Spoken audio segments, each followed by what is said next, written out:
Well, some breaking news in the last few minutes. The Bank of England has reported a problem with its Chaps payments system. That may just be one of the biggest endorsements for XRP and Ripple I have ever seen. Yesterday there was an issue with essentially how the Bank of England do payments, make settlements, and it caused delays within the kind of payment market. Delays that would not occur if central banks around the world, banks generally around the world, which we know they're already doing, actually look to adopt Ripple's technology. So when we talk about Ripple and XRP, the reason it's going to get adopted is simply because when you apply distributed ledger to something like payments, it eradicates and alleviates many of the problems that currently plague today's payments and financial infrastructures. So we all know just how clunky and kind of crap the global remittance market is. It's very expensive. It's often very slow. You know, sometimes the fastest way to get money from one place to another would actually be to physically transport it yourself. You know, this is a problem that Ripple through XRP essentially is addressing by essentially putting XRP in that middleman position, the kind of transporter, if you will, and it can do this in seconds. And this is what's spoken about when we talk about real-time settlements that I think XRP is very much going to play a part in. It's the kind of enabler of that. So that is just the kind of global remittance market. But actually internally, even in the UK, for example, we see issues with the current kind of payment systems that we have, the current kind of settlement layers that we have, like Chaps. And we saw an issue with this yesterday. And actually, this is one of the biggest endorsements for the adoption of technologies like what Ripple and XRP are essentially trying to do. Let's play a little bit more of that Sky News report where the individual actually explains what Chaps is. Then we'll be looking at the official announcement from the Bank of England. We're also going to be going back to November 2023 and looking at the fact that the Fed had a similar problem. Again, this technology is going to get adopted because it's useful. Not because it's cool, it's a gimmick, and you guys, retail, hold it. No, because it actually solves genuine issues that currently plague today's world. And this is just the payment industry that we're looking at. Actually, distributed ledgers solve many problems. They upgrade and improve many systems out there. Today we're seeing outages. And those outages, okay, they might not be due to hacks per se, but they are due to the kind of IT stack which distributed ledgers are seeking to replace. So let's dive into the next clip that we have for you. Hi, Jane. Yes, the Chaps system. Chaps stands for Clearinghouse Automated Payment System. It's used by 28 banks, and it's really a process by which large sums of money are transferred, often from one bank to another. But it's also used, for example, in housing transactions as well, when solicitors transfer money on behalf of clients who are buying and selling properties. The Bank of England's statement, which has just come out, it says a global payments issue is affecting the bank's Chaps service and delaying some high-value and time-sensitive payments, including some house purchases. We are mindful of the impact that this is likely to have, and we're working closely with a third-party supplier, industry and other authorities to resolve the issue as promptly as possible. So let's dive over now to the official Bank of England's kind of report on this. We'll start off with their Twitter. So this is the Bank of England's Twitter account. A global payment issue is affecting the Bank of England's Chaps service and delaying some high-value and time-sensitive payments. We are working closely with a third-party supplier, industry, and other authorities to resolve this issue. And it says a global payment issue. Bear that in mind because we're going to come on to a proof of concept that was done with the Bank of England and Ripple in regards to this exact issue that is being raised. And of course, this is their official website. Chaps payment issue. It says a new release. A global payment issue is affecting the bank. We are mindful of the impact this is likely to have and are working closely with third-party suppliers, industry, and other authorities to resolve the issue as promptly as possible. If you are concerned about Chaps payment you plan to receive today, please contact your bank or other payment service providers. Retail payment systems are unaffected, for now anyway, so people and businesses can continue to use cash points, cards, payments, and bank transfers. Now, it only takes for there to be an issue with retail for literally the world to come to a standstill. And I don't wish that on anybody as a business owner. You know, that is not something I would ever want to see happen, because could you imagine if the kind of payment systems that are in place in the UK actually went down for any kind of a prolonged period or even a short period, an hour or so, and people couldn't make payments with their cards? Nobody uses cash anymore. The need to adopt distributed ledgers so you don't have those problems has never been so evident. And actually, this is not an uncommon occurrence. This is an old tweet that I managed to fish out from the Bank of England.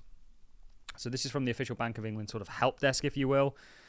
Hello, some deposits from the 11th of the 3rd, so November the 3rd, may be temporarily delayed due to an issue impacting multiple financial institutions.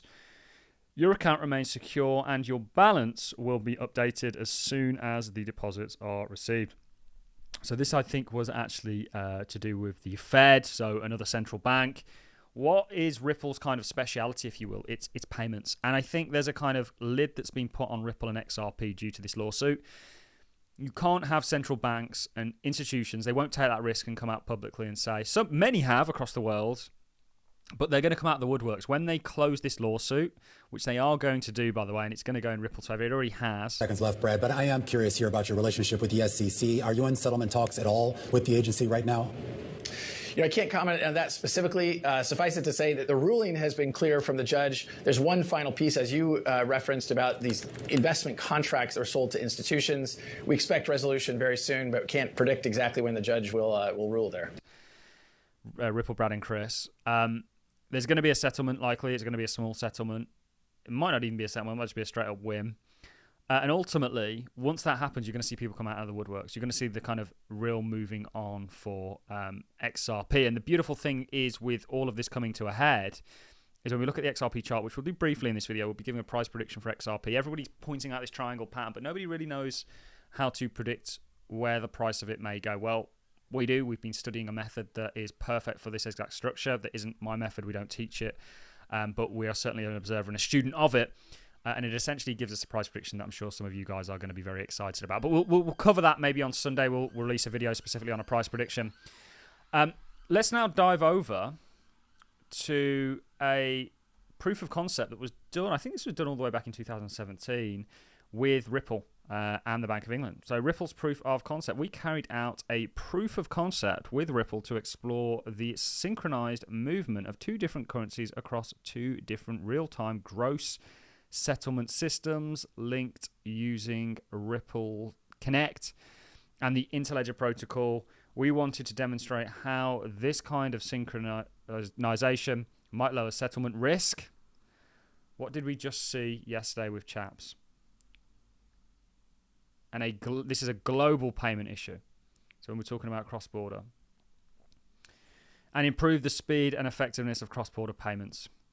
So this, of course, is the proof of concept. The background is the Bank of England's FinTech Accelerator works with innovative firms and new technologies. In this proof of concept POC, we wanted to explore the synchronized movement of two different currencies in two different simulated real-time settlements, RTGS for short, systems, using the Interledger protocol. The last bit of this is we successfully integrated the Ripple solution with two simulated RTGS systems hosted in the cloud and demonstrated that we could process a successful cross-border payment across two RTGS systems simultaneously.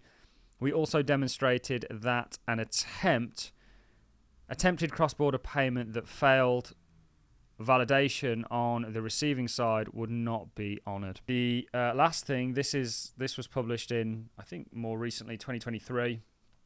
This is the roadmap to real-time gross settlements that, of course, Ripple are working with the Bank of England to essentially facilitate. And it looks like potentially 2024 is when they are coming, or 2024 and kind of beyond, if you will. So very excited.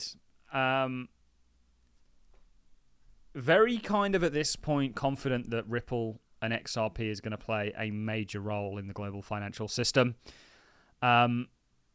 This is a reason. So we've looked at a number of things when it comes to Ripple. One of them being the fact that they're launching Real USD and the role that stablecoins now play, and certainly in regards to staving off this kind of debt crisis. And furthering the US dollar and the US as a country, and Ripple will become a unicorn stock as a result of that. We've looked at that, and we did a video, and we're going to do a longer video on this concept. Why do Ripple hold so much XRP? Well, they probably need quite a bit of it, but also because when they go public, if XRP gets to maybe the double digits, That's going to give them a pretty outstanding kind of valuation to leapfrog off of. The last thing for me to do, and I'm going to remove the final price prediction that I've got here. So we've got two sort of more shorter term price predictions, and we've got a third that's up here. Is just talk about the charts and talk about how 2017 is coming again. It's not going to be to the same percentage. We are going to be releasing our price prediction that's technically generated. So lots of people looking at this triangle pattern, not many people really identify perhaps what it is or have a method to predict where the price may go once it breaks out of this.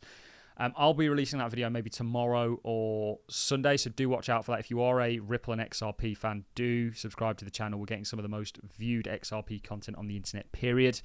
And we've only really been highlighting XRP during this period here because of the technical significance of where we currently are. The green light for us is a taking really of 94 cents. So, very interesting.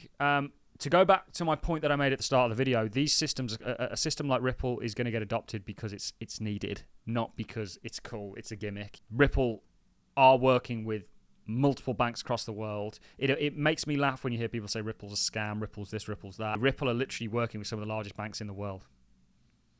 And there's this very interesting concept in regards to actually things that are going to be used for payments outside of perhaps US dollars that we'll cover in a different video.